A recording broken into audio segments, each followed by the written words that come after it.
Oh,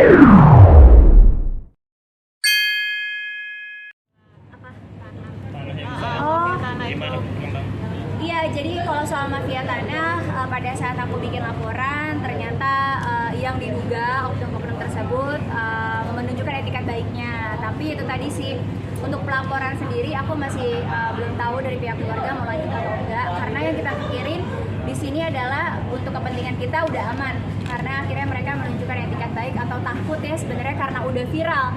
Yang kita sedih itu adalah kenapa setelah teman-teman media bantuin semua diviralkan, baru mereka ada etikat baik. Sedangkan sebelumnya waktu 1 bulan yang aku berikan itu nggak digubris. Makanya itu yang buat aku juga pemikiran kelanjutannya ke depannya mau dilanjutin atau enggak sih laporannya. Karena kita khawatir, benar sih apa yang dipikirkan ya, satu oknum itu bisa menimbulkan ratusan korban gitu. Karena dari oknum, seandainya ada oknum notaris ini bisa, ya banyak korbannya, itu yang aku pikirin juga. Apalagi kemarin ngeliat kasusnya Kanirina juga menarik banget gitu ya.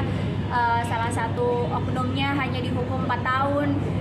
Ya itu tadi sih, jangan sampai ya dihukum tapi kalau bisa dilepas juga profesinya, sehingga jangan sampai menggunakan profesi yang sama untuk melakukan kejahatan lagi gitu. Jadi buat aku pribadi nanti fokus keluarga, berembuk lagi bagaimana kelanjutannya. Intinya yang kita khawatir di sini akhirnya mengambil hikmahnya adalah kita berkaca kepada orang-orang awam yang nanti menjadi korban atau yang sudah menjadi korban atau next ya ada target korban.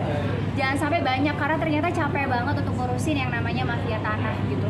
Strategi mereka itu udah sangat-sangat di luar dugaan kita. Makanya kayak kemarin itu bisa terjadinya akte kuasa jual tanpa bertemu dengan kita, memasukkan tanda tangan.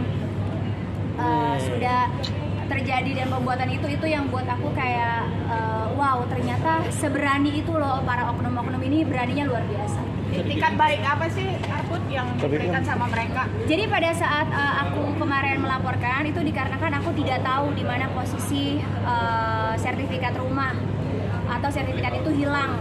Tapi kita udah tahu sebenarnya ada di salah satu oknum notaris dan juga oknum mafia tanah itu.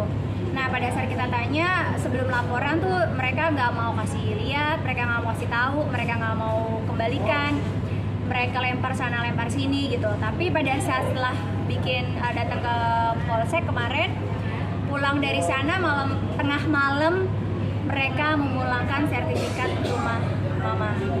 Sertifikatnya ada di balik nama nggak sih? Belum dibalik nama, alhamdulillah syukurnya, karena udah terburu kita blokir duluan.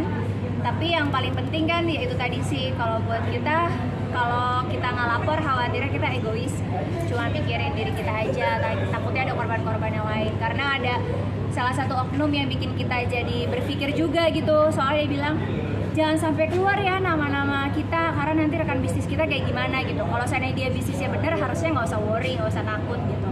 Tapi dengan adanya ketakutan mereka itu yang buat kita nih, jangan-jangan beneran oknum mafia tanah yang bermain dan biasa bermain. Khawatirnya korbannya udah banyak, makanya akan pertimbangan lagi dari pihak keluarga mau dilanjutkan dilaporkan biar stop, jangan sampai ada korban yang berikutnya atau gimana. Pas malam-malam mereka datang, Karput sama Habib sendiri ada? Yang nemuin kakakku, karena tengah malam mereka pulang itu di atas jam 12-an. Tapi akhirnya prosesnya gimana? Sekarang masih berhenti?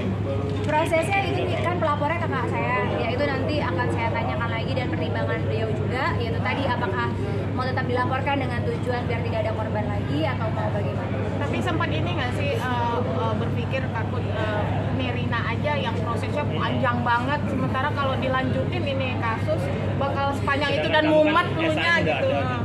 Itu sih ya yang bikin pertimbangan, makanya kita bilang pertimbangan, tidak ambil keputusan secara detail gitu ya, karena aku udah tahu proses hukum aku aja yang udah jadi tersangka aja belum ditindak-tindak gitu ya. Makanya itu juga yang menjadi pertimbangan juga, jangan sampai juga nanti menyita waktu aku pribadi gitu. Tapi kalau seandainya pihak kakak yang melaporkan kan mungkin kakak punya waktu yang lebih, kenapa enggak gitu. Tapi kalau buat aku ya tadi sih tahu sih proses hukumnya panjang banget, karena yang buat aku kayak udah hampir 3 tahun proses hukum aku aja, ini udah jadi tersangka aja nggak beres-beres, nggak sidang-sidang gitu.